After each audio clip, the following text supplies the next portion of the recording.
Hi, I'm Coach Robb, and on my Coach Robb podcast, I was talking about how we have our athletes evaluate themselves every 6 to 8 weeks.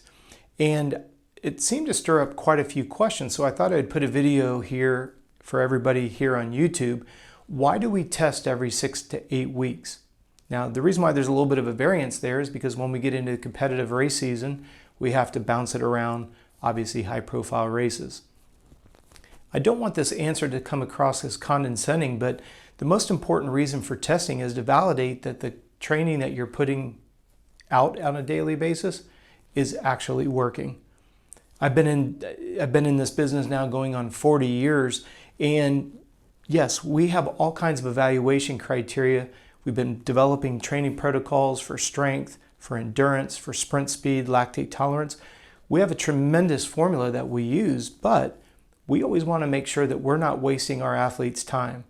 So if we test every 6 weeks, we have a pretty good indication of whether or not we're on the money or not. I have very thick skin. If we're missing it by a half a percentage point, something needs to change. We expect to see our athletes getting better 1% every single week. And there's a lot of different ways that we evaluate what we refer to as incremental improvement by 1%. It's not what we're talking about in the video here today. But I do want to challenge you, if your program is not currently having you test every 6 weeks, how do you know what you're doing is working? How do you know that you're training at the right intensity? How do you know what your current critical speed numbers are to keep yourself from overtraining or in some cases undertraining? See, these are all little elements that are necessary to make sure that every day that you're out there, you're moving the needle forward. It doesn't mean every workout's got to be gut-wrenchingly difficult. In fact, it needs to be the opposite. Most people go too hard on their easy days, which leaves them flat on their high-quality days. Net gain, 0 or even negative. So we know the appropriate formula, but I did want to answer the question, why would we test every 6 weeks? Because I want you to have confidence that the sweat equity that you're putting in is actually working for you. The idea when we say working for you is converting your weaknesses to strengths so you can then use your strengths to expose other people's weaknesses.